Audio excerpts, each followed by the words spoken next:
Hello, welcome to my YouTube channel. I'm going to make a third cluster in a row, and this one I'm going to make with a file card from the Planner Essentials from Elizabeth Craft Designs. And I'm using stamps and dies also from Elizabeth Craft Designs. And I'm starting with stamping on the background of the file cards, and I'm using the ticket stamp set from the Planner Essentials. It's a fun set to use, and it actually has a camera on it, and I'm stamping the camera here. And this is one of the ticket dies from the Planner Essentials, and I'm using matching stamps on the ticket die, just because it gives a great effect on the background, and I really want to have a stamped background and a ticket background before I use other dies on it. And in this case, the paper I'm using is from 7 Dots, butterfly effect from Finnebear, gorgeous paper. There we go. Yeah, I'm stamping a bit more. I want some numbers on there, and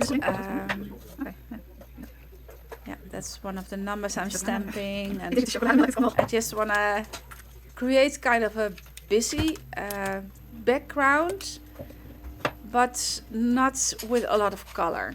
So I'm using the latest color from Tim Holtz. I constantly forget the name,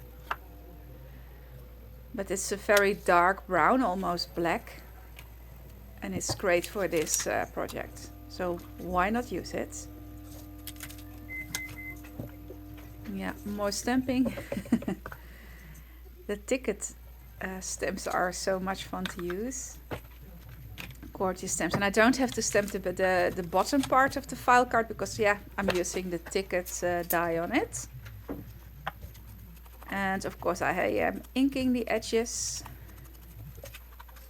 as I always do, splattering and inking the edges. That's what I do often. I don't splatter this time, but I do that a lot. Oh, this is a fun accent die from the Art Journal Specials, and I want to use it on the side of the file card.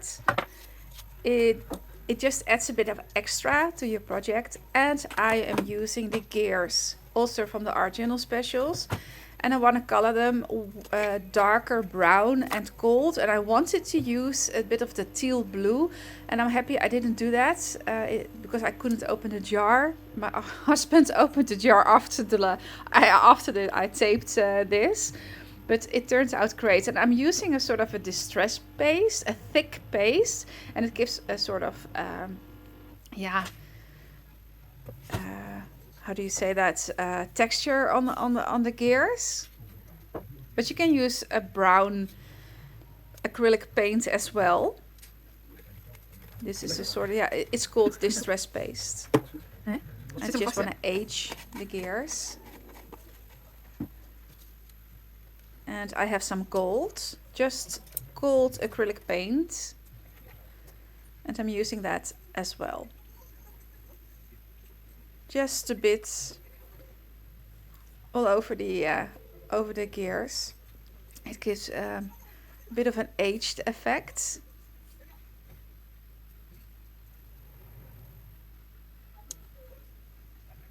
And then I have to dry it.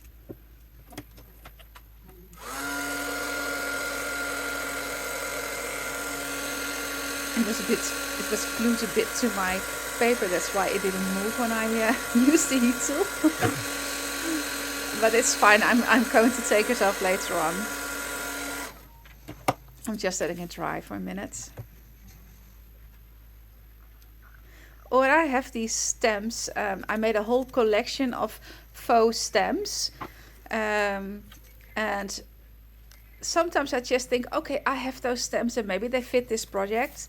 And this one, a rather small stamp, postage stamp, fits it perfectly with this project. So why not use it?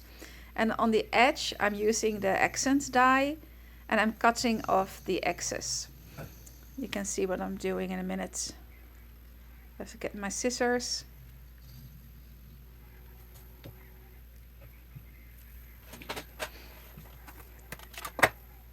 And I'm just going to cut off the excess of the dye.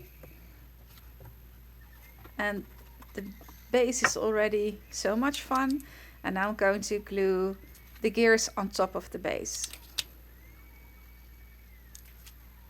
Just going to see how I want it. But this is fine. And a file card like this, I'm just going to use it later on. It's just something I'm preparing, and I can use it in my art journal, for example, on a later moment, or in my junk journal, or in my planner. That's why I like making these clusters. They always come in handy on a later moment, and it's just fun to make. It's not that much work, and it's just nice to do, to be a bit creative.